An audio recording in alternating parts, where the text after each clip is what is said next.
उस ऋषिमुख पर्वत पर रहने वाले सुग्रीव ने देखा। सुग्रीव और बाली ये दोनों भाई थे। एक बार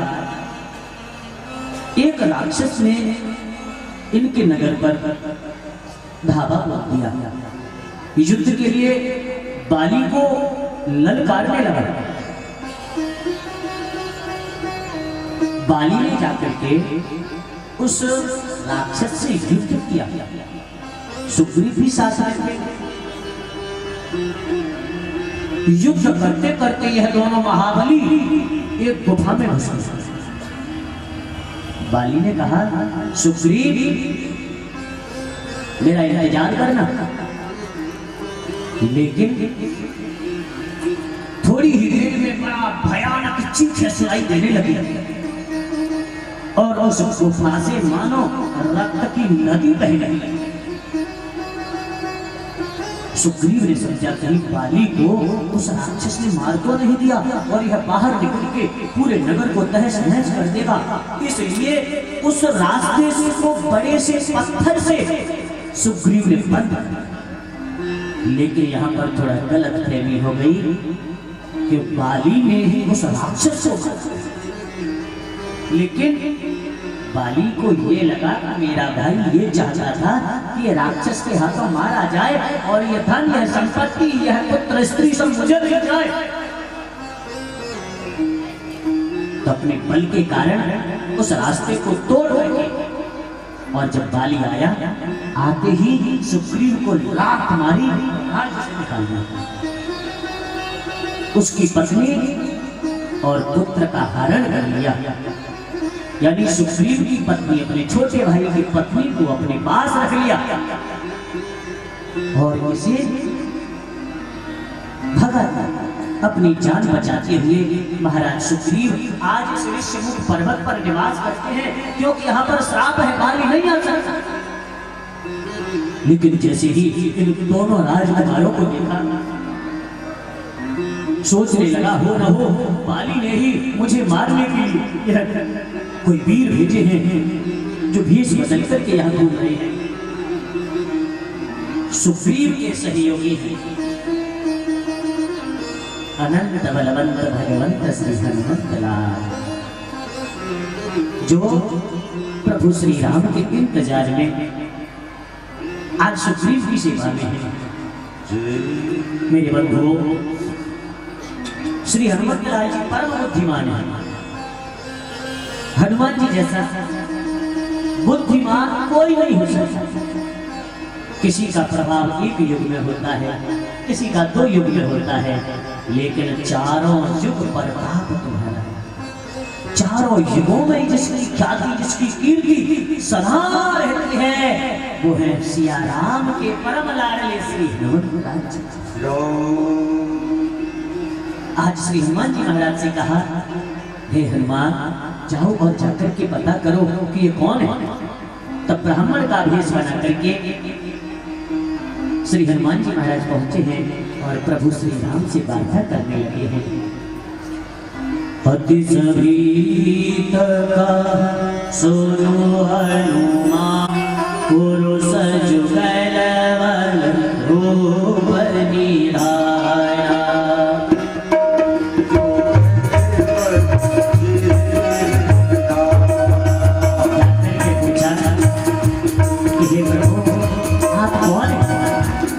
आपका परिचय क्या है?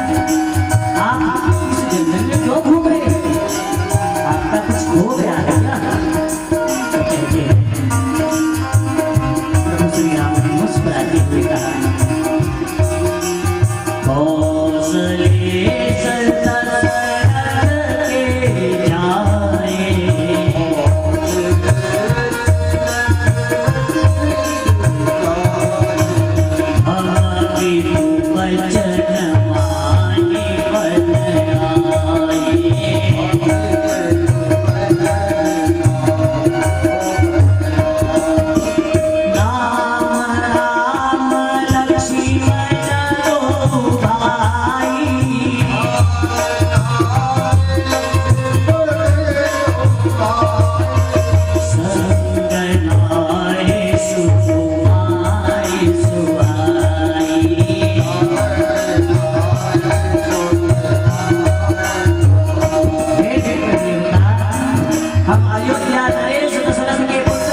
अपने पिता की आज्ञा पालन के लिए हम जंगल में आए हैं, लेकिन हमारे साथ हमारी प्राण प्रिया हमारी अर्धांगिनी जानकी जी भी थी, उनको किसी ने हरण कर लिया है। हम उन्हीं को ढूंढते हुए आए हैं। हरी सी जय मेरे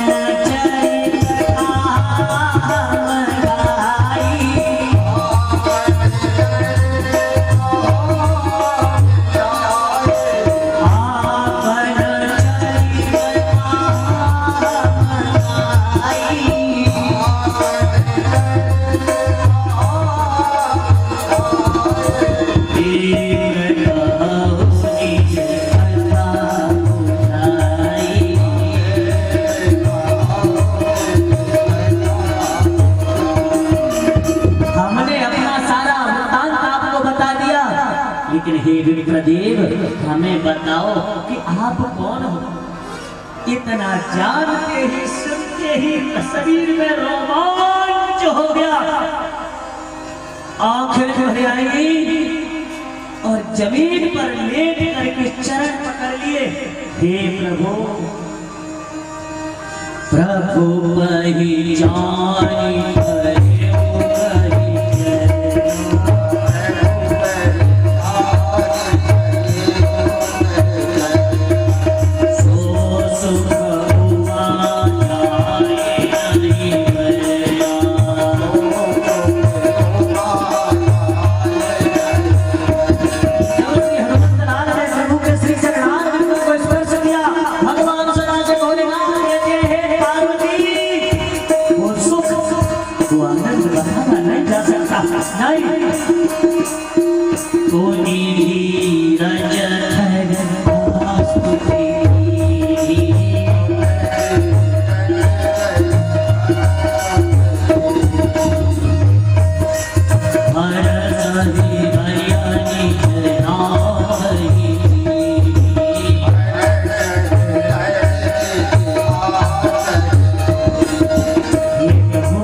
सेवा के लिए तरस रहा है। हे भगवान, आज आपने सनाथ को सनाथ किया और अपना पूरा परिचय दिया, तब माया बस फिर भुलाना, ताके में नहीं प्रभु पहचाना। प्रभु, आपकी माया के कारण आपके इस दिव्य स्वरूप में मैं आपको नहीं पहचान पाया, मुझे क्षमा कर दीजिए। आदरणीय सज्जनों, प्रभु श्री राम की भक्ति श्री हनुमान जी से बढ़कर के कोई नहीं कर सकता। हमें श्री हनुमंत लाल जी की एक एक घटना से सीखना चाहिए। श्री हनुमान जी का चरित्र अपने आप में ही परम दिव्य है। दुनिया में हजारों लाखों देवता हैं, हम सबकी सेवा करते हैं, पूजा करते हैं, लेकिन बजरंग बली जैसा कोई नहीं हो सकता, कोई नहीं हो सकता। इनके जैसा दयालु, कृपालु और सबसे बड़ी जो बात है ना, वो प्रभु के जो श्री चरणार बिंदों की शरण लेना चाहते हैं, ऐसे लोगों के लिए बड़े सरल बन जाते हैं। वो चाहे जीव कितना ही पापी हो, वह जीव कितना ही दुर्गुणी हो, कैसा भी हो, एक बार श्री हनुमंत लाल जी के चरणों तक पहुंच जाए तो इस पापी को खींचकर श्री राघवेंद्र सरकार के श्री चरणार बिंदु तक पहुंचा देते हैं। ऐसे मेरे हनुमंत लाल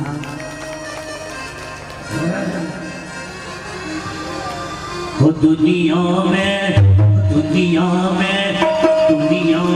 देव हजारों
विधायक महाराजगंज लोकसभा के प्रत्याशी श्री रणधीर सिंह जी,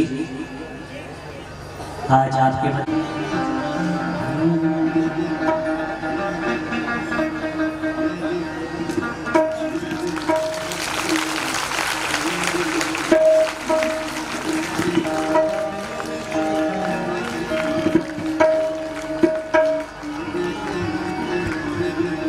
बहुत बहुत आभार, आपका बहुत बहुत धन्यवाद।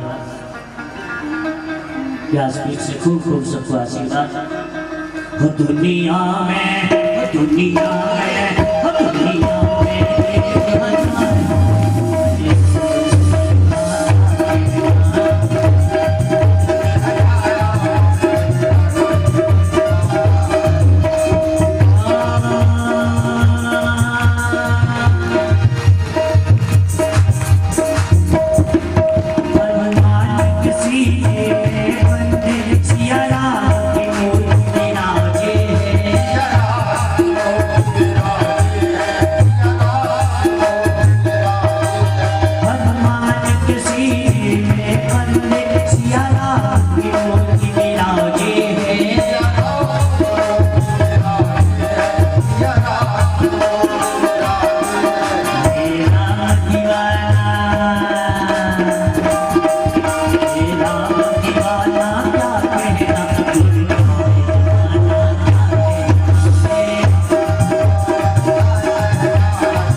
प्रभु श्री राम ने अपने प्राणों से भी प्रिय श्री हनुमंत लाल जी को उठा करके अपने हृदय से लगाया है और बड़े प्रेम से कहते हैं,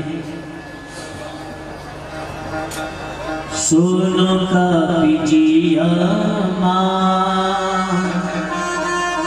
नसी जमुना मम प्रिया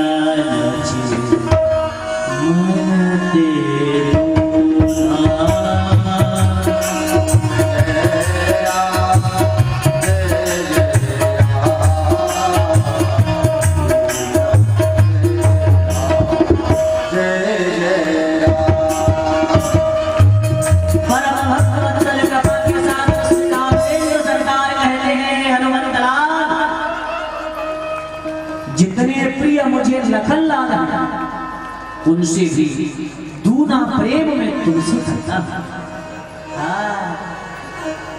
और इस प्रकार प्रभु श्री राम लखन को लेकर के ऋष्यमुख पर्वत पर महाराज सुग्रीव से अग्नि को साक्षी करके मित्रता कराई है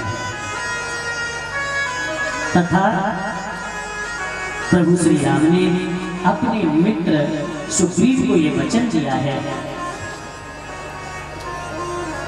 कि मैं तुम्हारा राज्य और स्त्री तुम्हें वापस दिला के ही मानूंगा। आदरणीय सज्जनों, प्रभु श्री राम सुग्रीव को बाली से युद्ध करने के लिए भेजते हैं, लेकिन सुग्रीव और बाली दोनों एक जैसे स्वरूप वाले हैं, इनको पहचानना बड़ा मुश्किल। युद्ध होता रहा, भाई किसी आदमी को हम कह के भेजे भैया चल हम देख लेंगे सब, और जब वो वहां पे पहुंच जाते तुम कहीं तो फिर वो बेचारा क्या करे। बाली को यह वरदान प्राप्त है कि जो तुम्हारे सामने आएगा उसकी आधी शक्ति तुम्हारे अंदर आ जाएगी स्वतः, तो वो बेचारा जीती कैसे। इसलिए 7 ताड़ के वृक्ष खड़े थे, उनके वृक्ष की ओट में प्रभु श्री राम खड़े हैं और न पहचान पाने के कारण बाली ने सुग्रीव की नस नस ढील कर बेचारे आए फड़फड़ाते हुए, महाराज ऐसे ही कुटवाना था तो काहे को हमसे कहीं के चले जाओ, हमारी तो चटनी बना के घर में। बोले कोई बात नहीं, अब जाओ। यानी कि थोड़ा ध्यान रखना, एक फूलों की माला सुग्रीव के गले में पहनाई और जैसे ही सुग्रीव ने जाकर के अब युद्ध किया है, श्री राम ने एक बाण मारा है और एक ही बाण में बाली घायल होकर गिर गया।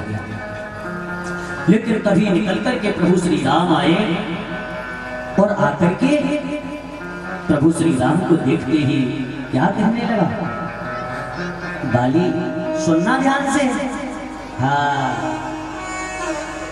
मैं बैरी सुग्रीव प्यारा कारण करण नाथ मोहि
मरते समय आज बाली प्रभु श्री राम तब प्रभु श्री राम इसका उत्तर देते हैं, सारा समाज कान खोल के सुन ले। ओ अनुज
श्री राम कहते हैं, अरे बाली अनुज बधू आजकल के कुछ धूर्त लोग श्री गोस्वामी तुलसीदास जी को स्त्री विरोधी बताते हैं और पूरा कोशिश कर रहे हैं कि समाज में आग लग जाए, सब लड़ जाए ताकि हमें वोट मिल जाए। है? इसलिए मेरे बंधुओं सुनिए, हे मैया, हमें लाभ मिल जाए लड़ाई का, दो भाइयों की लड़ाई का तीसरा ही फायदा उठाता है। इसलिए लोगों से सावधान। क्या कह रहे हैं? अनुज बंधु यानी छोटे भाई की पत्नी, भगिनी यानी अपनी बहन, सुसंदारी यानी बेटे की बहू, ये सब कन्या के समान है। आगे लिखा है शून्य सठ कन्या समय चारी। कुछ कह रहे कन्या तो 4 लिखा है, 3 ही तो गिनाए। तो देखो ऐसा है, यहाँ पर जो शब्द है ना वो सम के चारी है, यानी कि इनको बराबर देखना चाहिए। समचारी शब्द है, हाँ अलग अलग नहीं है। 4 का मतलब ये नहीं, मतलब बराबर देखना चाहिए। आगे कहते हैं इन्हें कुदृष्टि, यदि इन्हें कोई गलत निगाह से देखेगी ना तो ताही बधे छुपा हुई, उसको मारने में भी हमें पाप का विचार नहीं करना चाहिए, क्योंकि ऐसे पापियों को जान से मारने पे भी हमें पुण्य ही मिलेगा, हमें पुण्य मिलेगा। जो अमला नारी की आबरू हरण करे, जो किसी स्त्री को, किसी बहन को गलत दृष्टि से देखे, तो समाज को उसे उचित दंड देना चाहिए, उसे उचित दंड तत्काल देना चाहिए। क्योंकि आजकल की न्यायपालिका की व्यवस्था जय श्री राम, जिसके साथ गलत होता है उसे लाखों बार समाज के सामने बेच दिया जाता है, फिर भी न्याय मिले ना मिले कोई नहीं चाहता। इसलिए श्री गोस्वामी जी महाराज स्पष्ट कर गए कि यदि कोई हमारे परिवार की स्त्री को, यदि कोई हमारी बहन बेटी को गलत नजर से देखे तो उस पापी को दंड देने में हमें चूकना नहीं चाहिए, नहीं चूकना चाहिए। आदरणीय सज्जनों, बाली ने जब यह सुना आंखों में आंसू भरे आए, कहा प्रभु जो होना था हो गया, जैसा बीतना था बीत गया, लेकिन अब आप मेरे सामने हैं, इससे बढ़िया सुंदर अवसर और क्या होगा। क्योंकि लोग तपस्या करते हैं अंतिम काल में हमें प्रभु का दर्शन मिल जाए, लोग ये सोचते हैं कि हमें अंतिम समय में प्रभु का दर्शन हो जाए। आज साक्षात वो है परमात्मा मेरे सामने है। जन्म जन्म मुनि जतन कराई,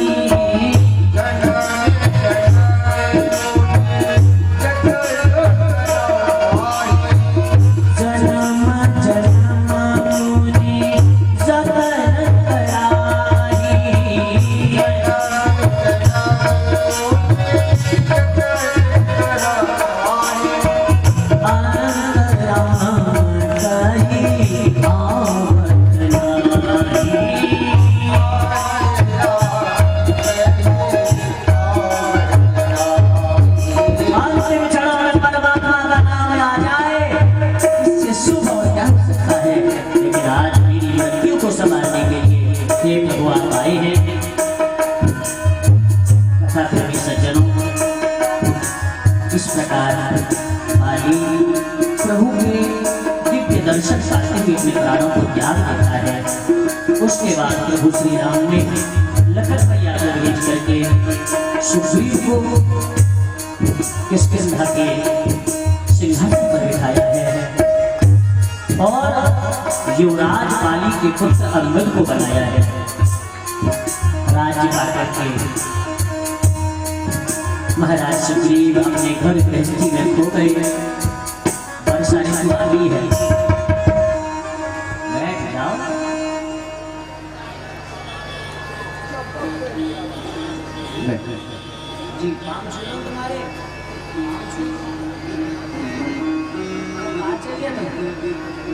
श्री राम।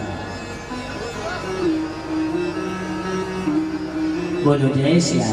जय जय श्री राम। तो भैया कौन सी मट्टी के बनाए तो राम ने?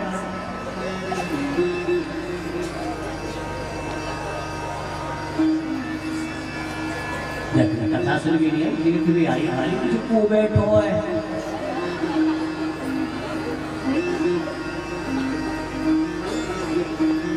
इतनी दूर के चल के बेचारे हैं, बहुत मेहनत करते।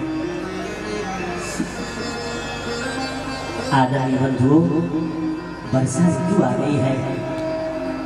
प्रभु श्री राम ने कहा कि यह वर्षा ऋतु के बाद हम सीता माता की खोज में निकलेंगे। लेकिन आज जब बिजली गरजती है ना, तब प्रभु श्री राम को जानकी जी की याद आती है। प्रियाहीन तरपत मन मोरा। लखन प्रिया से कहते हैं, लखन सीता जी के बिना यह मेरा मन बिल्कुल नहीं लगता। आज बादल गरजते हैं, बिजली कौन होती है? उस बिजली में भी मुझे जानकी दिखाई देती है। किसी तरह यह 4 महीने बीत जाए और फिर हम जानकी जी को ढूंढेंगे। बरसा गई, शरद ऋतु आई, लेकिन महाराज सुग्रीव तो खो गए सुख में। और जिस कारण, जिस वजह से श्री भैया लखन ने जाकर के पूरे नगर को हिला दिया। बोले कि जो बाण बाली के लिए था, सुग्रीव भूल मत जाना, वो बाण अभी तरकस में है। घबरा गए सुग्रीव और दौड़े आए, चरण पकड़ लिए, सभी बानर भालुओं को इकट्ठा करके और माता सीता की खोज के लिए भेजे हैं। 4 दल बनाए हैं, सबको अलग अलग भेजा। एक दल दक्षिण से सामने भेजा है, जिस दल में सुग्रीव, जामवंत और भक्तवत्सल श्री हनुमंत लाल सब गए हैं। सागर के किनारे, और सागर के किनारे सब लोग बैठकर सोचने लगे और क्या करें। महाराज सुग्रीव ने कह दिया है कि यदि सीता की खोज किए बिना लौट के आए तो एक को भी जीवित नहीं छोड़ूंगा, सबको मृत्यु दंड दूंगा। भगवती की खोज करके आइए। सब बैठे हैं, सामने सागर है, क्या करें। सब अपने अपने बल की कह रहे, भैया सागर को कैसे पार किया जाए। बैठे थे, तभी एक गुफा में से एक पक्षी निकल के आया, जिसका नाम है संपाति। जटायु का भाई है ये दोनों खास भाई थे। अब उसने सोचा इतने बानर भालू दिख रहे, विशाल है, बोले आज मुझे भोजन मिल जाए, नहीं तो मैं भूखा मर जाता। तो जब इस प्रकार संपाति को देख करके यह घबराने लगे, तब जटायु की चर्चा श्री जामवंत जी ने कही। देखो, एक गिद्ध जटायु भी था जो प्रभु की सेवा करते हुए आज भगवत धाम अपने भाई की मृत्यु की बात सुन करके संपाति को बड़ा दुख हुआ है। उसने सारी बात जानी और फिर बताया कि भगवती जानकी को हरण करके रावण ले गया है। मैं यहाँ से देख पा रहा हूँ कि अशोक वाटिका में माता जानकी विराजमान है। तुम में से जो जाके देखना चाहे देख ले। अब जाए कौन? जामवंत जी बोले मैं तो बूढ़ा हो गया। अंगद बोला मैं चला तो जाऊंगा, लेकिन लौट के आने की नहीं कह सकता। सब बैठे थे तो जामवंत जी ने श्री हनुमंत लाल जी की ओर देखा और कहा, चुप साध रहे बलवाना। हे हनुमंत लाल, ये सब आपके ही बल का तो विधान है, इसलिए आप कृपा करो, आप कृपा करो। आज मैं कथा सुन लो। आज जिन लोगों ने कथा सुनी है ना प्रेम से, सबसे पहले मैं उन्हें यहाँ मंच पे बुलाकर के आशीर्वाद दूंगा। और मेरी निगाह में एक एक आदमी, तुम जो सोच रहे हो बाबा कुछ नहीं दिखता होगा, करो जो तुम करोगे तुम पाओगे, लेकिन अच्छे का फल क्या होता है। हाजी जय श्री राम।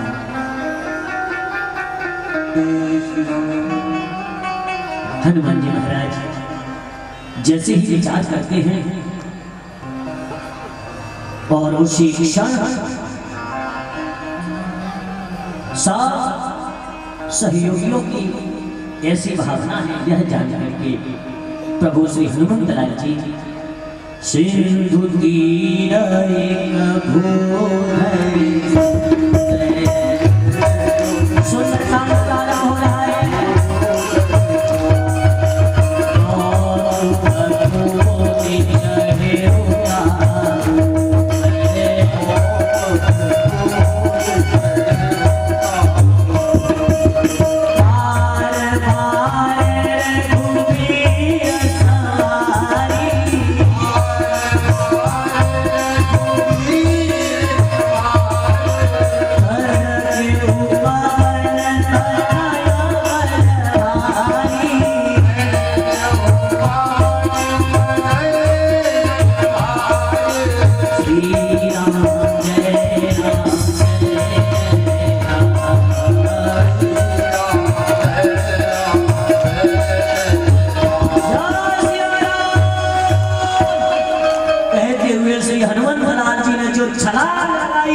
पर्वत रसातल को चला गया और श्री हनुमंत लाल जी उड़ते हुए समुद्र पार करके जा रहे हैं।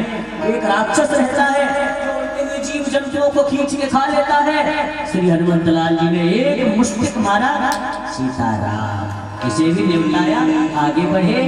तभी देवताओं ने सोचा जरा हनुमान जी के बल और बुद्धि की परीक्षा कर ली जाए। त्रिजटा नाम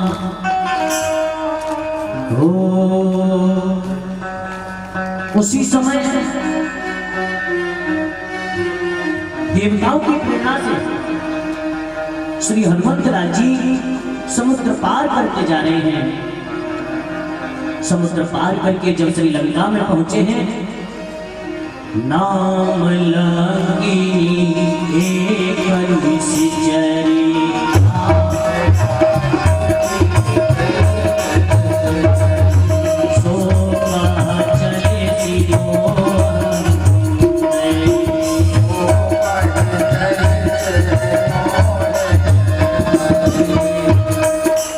सुरसा का उद्धार करके लंका में पहुंचे।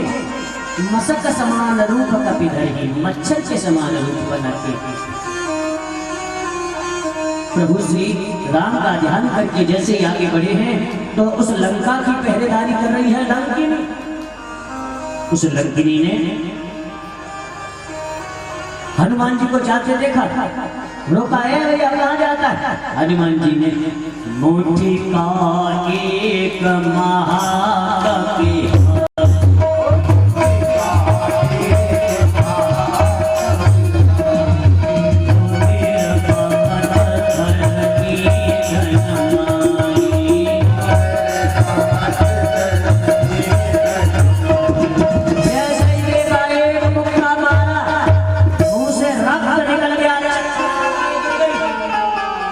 खड़ी हुई, हाथ जोड़ के बोली प्रभु मैं पहचान गई, अब रावण के इस कुल का नाश होने वाला है। क्योंकि जब ब्रह्मा जी ने वरदान दिए थे ना इनको, तो चलते समय मुझसे कहा था कि जब एक बानर आए तुझे एक ही मुक्का में धूल चटा दे तो समझ लेना इनका उल्टी गिनती शुरू। आज मैं समझ गई कि अब रावण का अंत निकट है। प्रभु प्रेमियों, श्री हनुमान जी महाराज लंका में गए। सबसे पहले रावण के महल में जाके देखा, एक से एक सुंदर कन्याएं, राजाओं की राजकुमारियां हरण करके इसने अपने महल में रखी। जाकर आगे देखा, अन्य महलों में तमाम बड़े बड़े राक्षस आज मांस खा रहे हैं। राक्षसों के काम में राक्षसी करेंगे। कोई भैंस खा रहा है तो कोई भैंस आकर खा रहा है। कारण कि बुद्धि शुद्ध हो गई तो घर का कल्याण हो जाएगा। जैसा आहार होगा वैसा ही तो विचार होगा। जैसा खाओगे वैसी तुम्हारी बुद्धि बनेगी। बुद्धि बनती आहार से है। तो इन राक्षसों का नाश करने के लिए इनको ऐसा आहार मिला है। हनुमान जी महाराज वहां से आगे बढ़े। एक कुटिया देखी जिसमें राम नाम काफी सुंदर राम नाम लिखा है। प्रातः काल होने जा रहा है। वह व्यक्ति उठे और उठते ही सबसे पहले राम राम सीता राम सीता राम। हनुमान जी समझ गए ये लंका में भी संत है, यहाँ पे भी भक्त लोग रहते हैं। पूछा, सारा परिचय बताया। दोनों भक्त मिले हैं।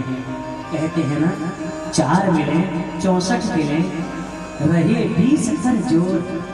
हरिजन ते हरिजन मिले तो बिहसे 7 करोड़। जब भक्त भक्त मिलते हैं तो 4 मिले, 2 इधर की 2 उधर की, 4 मिले 64 मिले। दांत खिल जाते हैं। रहे 20 10 इनकी और 10 उनके।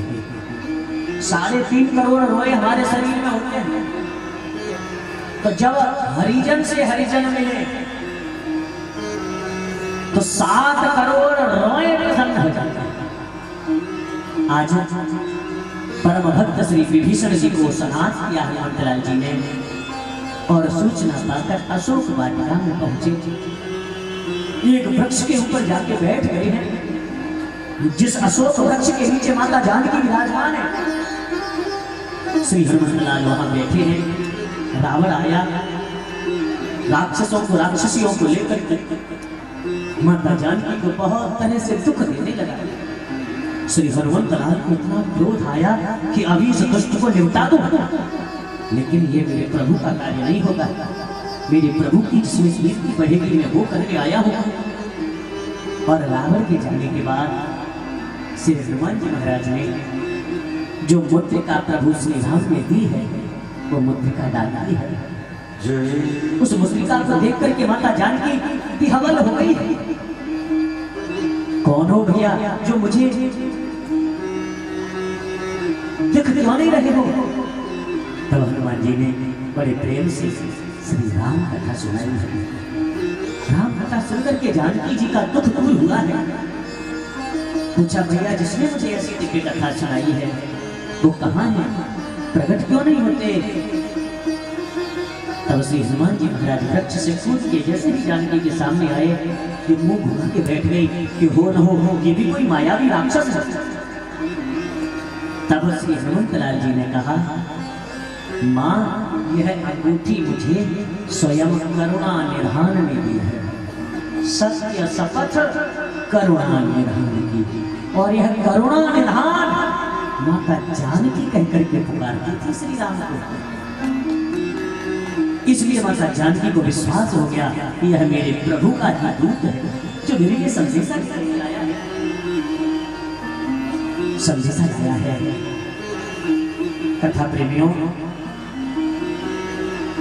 इस प्रकार खबर पाकर के माता जानकी मैया का पता पाकर के सारी अशोक वाटिका को उजाड़ करके रावण के पुत्र अक्षय कुमार को हटाने लगा के और रावण को भी समझाने के लिए कि हाँ जी तुम हो क्या चीज।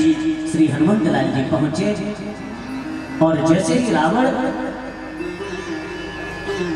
दंडित करने के लिए इनकी पूंछ में आग लगाता है, श्री हनुमंतलाल जी एक मंदिर से दूसरे मंदिर यानी एक घर से दूसरे घर पर कूदते हुए चले गए और सारी लंका को धो धो करके जला दिया। तत्पश्चात समुद्र में अपनी पूंछ बुझा करके माता जानकी को प्रणाम करके कहा, हे माता आप भी मुझे कोई चिन्ह दे दीजिए जैसे प्रभु श्री राम ने मुझे दिया है। माँ तू मोई कछु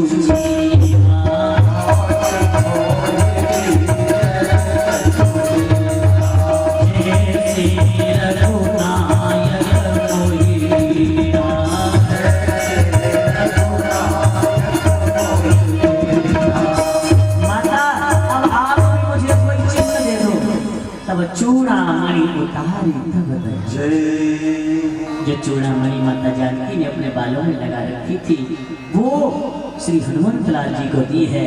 और उसको लेकर के किलकिली मारते हुए जब हनुमंत लाल जी ने छलांग लगाई लंका से, समुद्र पार पहुंचे। अंगद आदि समस्त वीर प्रसन्न हो गए और जाकर जैसे ही पहुंचे हैं अपने नगर में, जो उपवन है जिसमें किसी को जाने की अनुमति नहीं है, उसमें पहुंचे। और जाकर के जब यह सूचना सुग्रीव तक पहुंची, सुग्रीव सबको लेकर के श्री राम के पास पहुंचे हैं और श्री राघवेंद्र सरकार श्री हनुमान जी को हृदय से लग रहे हैं। कहा, हे हनुमंत, मैं तुम्हारे ऋण से कभी उड़न नहीं हो सकता, मैं तुम्हारे ऋण से कभी उड़न नहीं हो सकता। आज इस प्रकार सीता माता की सुध पा करके श्री सुग्रीव की आज्ञा से वानर भाइयों की सेना इकट्ठी करी है और समुद्र के किनारे पहुंचे हैं। अब सागर पर निकले कैसे, पार कैसे जाएं? तो प्रभु श्री राम ने पहले 3 दिन तक खड़े होकर के समुद्र की प्रार्थना की है, लेकिन समुद्र नहीं माना। विनयन मानत जलधि जड़ गए 3 दिन बीते, बोले राम सकोप तब भय कीनु होई नहीं। हे प्रभु, बिना भय के प्रेम नहीं होता। तुम सीधे बने रहो, सज्जन बने रहो तो दुनिया वाले कुछ नहीं समझते। हाँ, आज प्रभु श्री राम क्रोध में भर करके जैसे ही अपने बाण का संधान करते हैं, समुद्र के अंदर रहने वाले जीव जंतुओं के शरीर में आग सी लगने लगती है। मैं समुद्र को ही सुखा दूंगा, लेकिन कभी उसी समय सभय सिंधु गहि पद प्रभु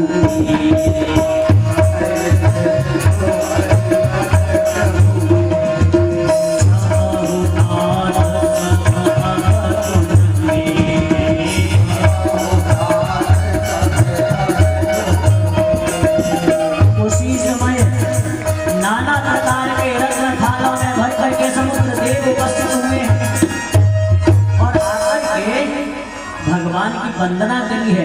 अब ये 2 चौपाई है बोलना, सारा समाज यहाँ पर इकट्ठा है, बड़े ध्यान से सुने।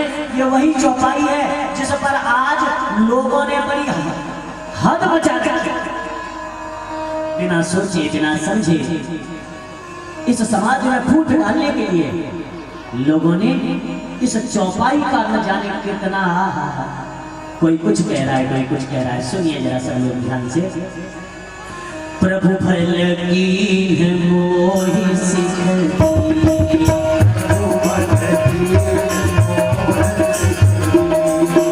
हर जाता तुम्हारी,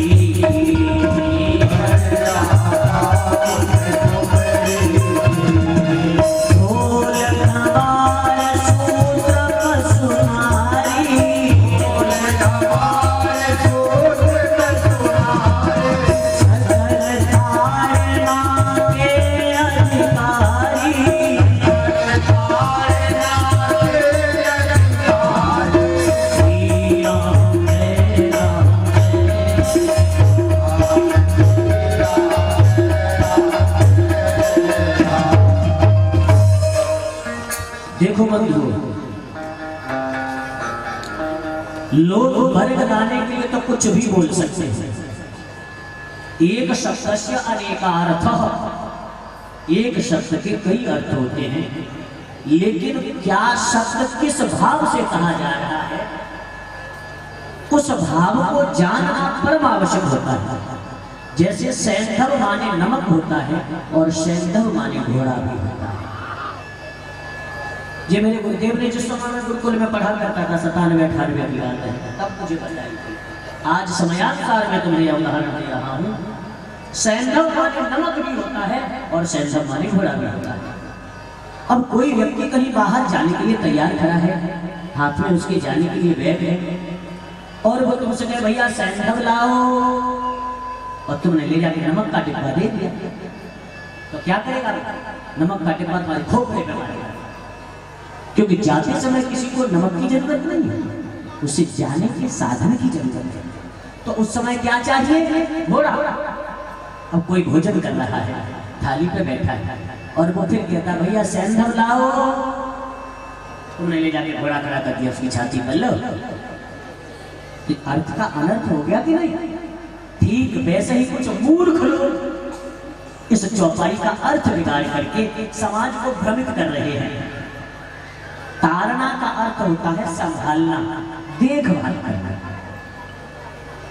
जैसे विवाह करते हैं ना, तो विवाह के समय पे एक क्रिया होती है, यहाँ पे मुझे नहीं पता,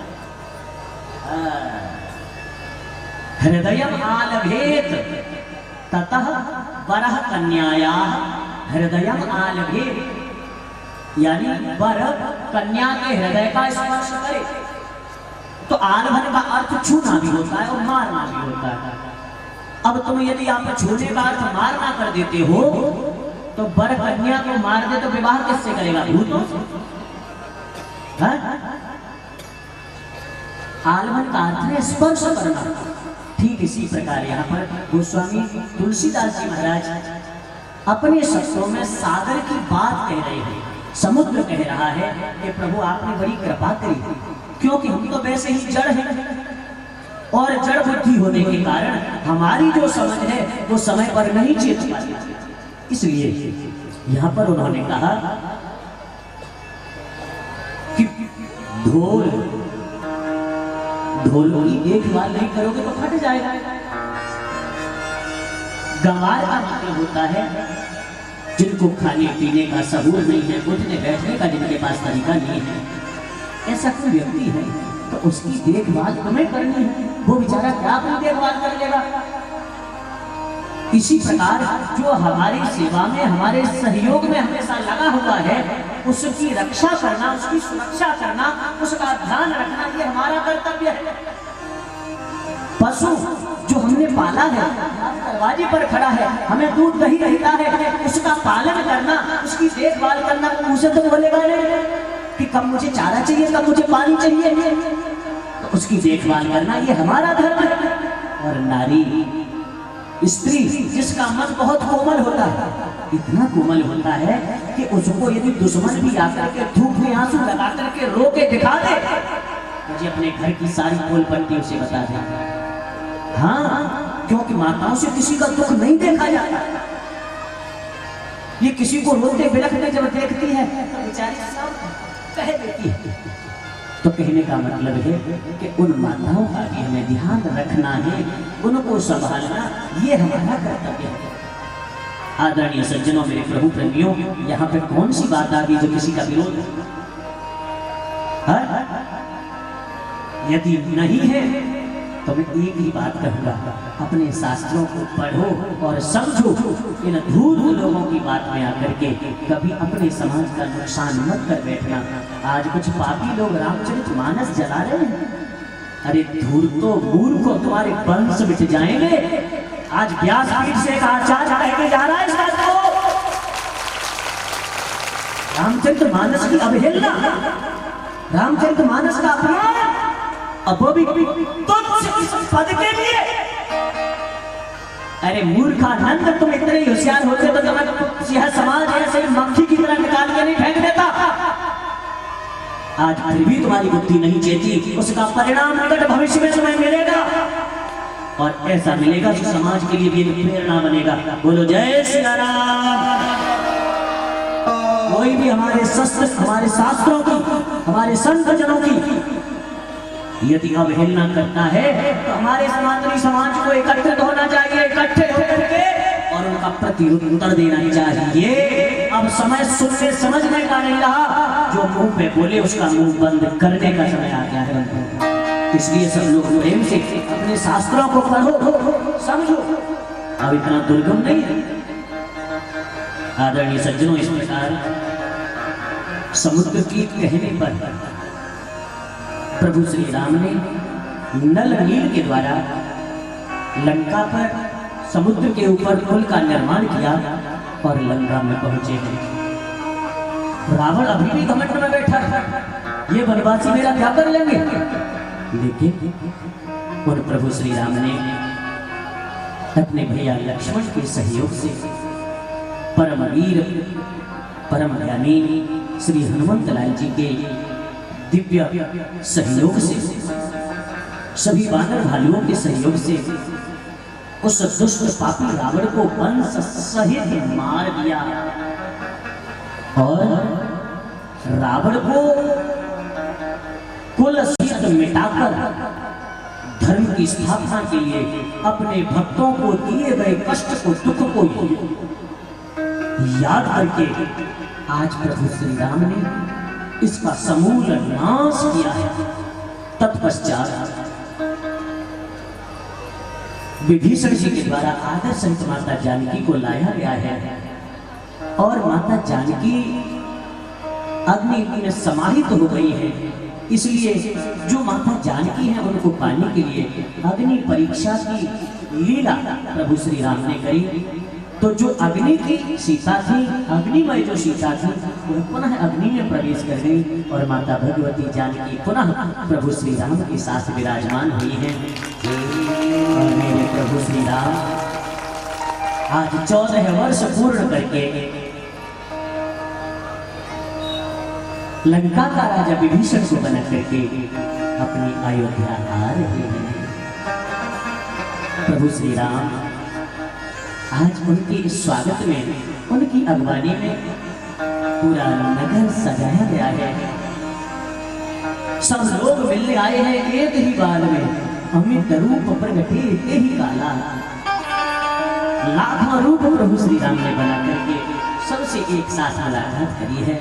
और फिर भैया भरत, भैया लखन, भैया शत्रुघ्न सब लोगों ने मिलकर के गुरुदेव से प्रार्थना की है। और आज हमारे राम राजा बनाए जाएंगे, हमारे राम राजा हमारे राम राजा बनाए जाएंगे, हमारे राम राजा बनाए जाएंगे, बनाए जाएंगे, बनाए जाएंगे,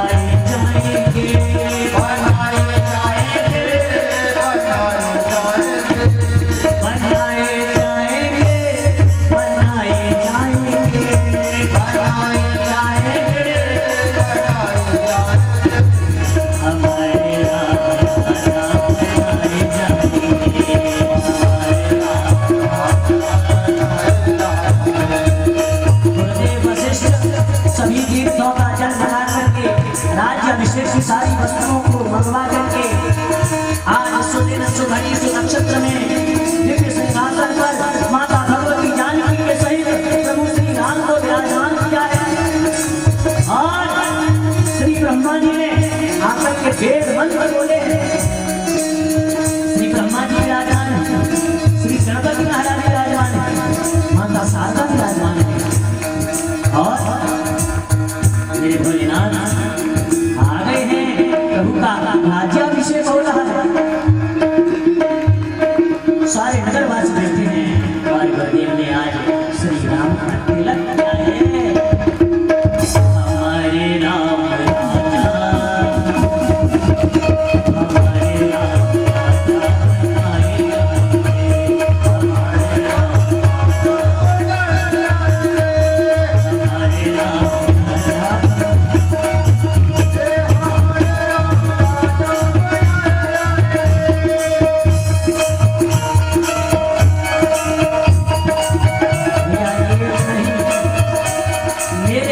दुर्बुद्धि बालक को 100 जन्म लेने पर जाएंगे तो भी श्री राम कथा पूरी नहीं हो सकती। जितना इस समाज की जीव ने जो कुछ मेरे गुरुदेव की कृपा हुई, सब गुरुदेव भगवान का जो आशीर्वाद हुआ, आज इस राम कथा को आप लोगों को सुनाने का प्रयास किया। अब यह कथा समापन की तरफ है, पोथी को बंद कर दिया गया है।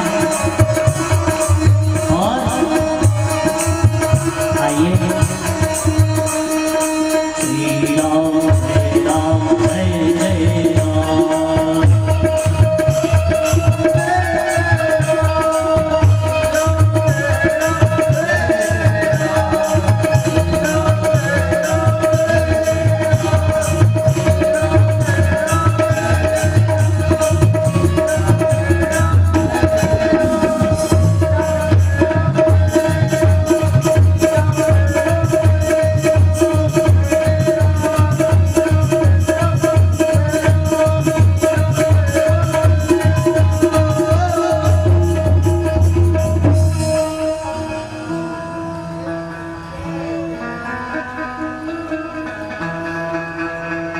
प्रभु श्री राम का यह पावन चरित्र हम सभी का कल्याण करे। इस प्रकार यह राम कथा रूपी पुष्प सिंहासन पर विराजमान प्रभु श्री राम जानकी जी के श्री चरणों में समर्पित कर रहा हूं और इन्हीं शब्दों के साथ कथा का विश्राम करते हैं। आइए अब समय आया, आज तो अपार जनमानस है। इन 9 दिनों तक जिन्होंने प्रेम से बैठ करके कथा सुनी है और बड़े भाव से बिना किसी व्यवधान के पूरी कथा को मन लगा करके सुना है, मंडी भी नहीं हिलाई है। कुछ समय जरूर आने जाने का तो खैर नहीं, हाँ आने का जरूर विलंब रहा। ऐसे में इस समाज में से 3 लोग निकाले हैं। हाँ जी, जिन लोगों ने इस कथा को बहुत प्रेम से सुना है, आज मैं उन तीनों को अपने इस मंच पर बुला रहा हूं और मैं भगवान सिया राम से प्रार्थना करता हूं कि हे प्रभु, जिस प्रकार इन लोगों ने, इन 3 लोगों ने कथा को बहुत प्रेम से, बाकी बहुत और भी श्रोता हैं जिन्होंने बहुत अच्छे से कथा सुनी है, लेकिन कुछ मन की चंचलता के कारण या फिर ऐसे कहिए अड़ोसी पड़ोसियों की खींचातानी में भी लोगों की कथा का बिगड़ गया। लेकिन जिन लोगों ने किसी से बिल्कुल बात नहीं करी, आए हैं, बैठे हैं, कथा को बड़े ध्यान से टकटकी लगा करके सुना है, उनमें से एक बेटी, क्या नाम है, खड़ी हो जाए, एक बेटी हमारे सामने बैठती थी मास्क लगा के, शायद आज बहुत देर से आई है वो, मैं देख पा रहा हूँ, कहाँ है, हाँ जी खड़ी हो जाओ। और एक भैया जो कान बांध के बैठे हैं, हाँ जी खड़े हो जाओ, पीछे पीछे जी हाँ, तीनों लोग मंच पर आए।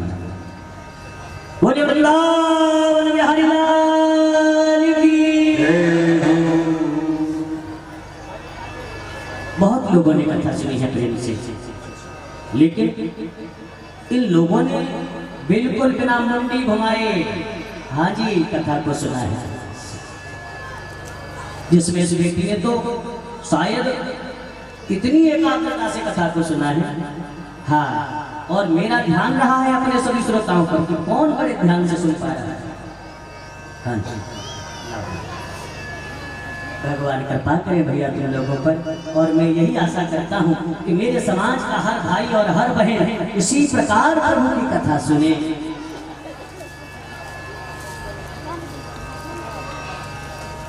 बजा दो।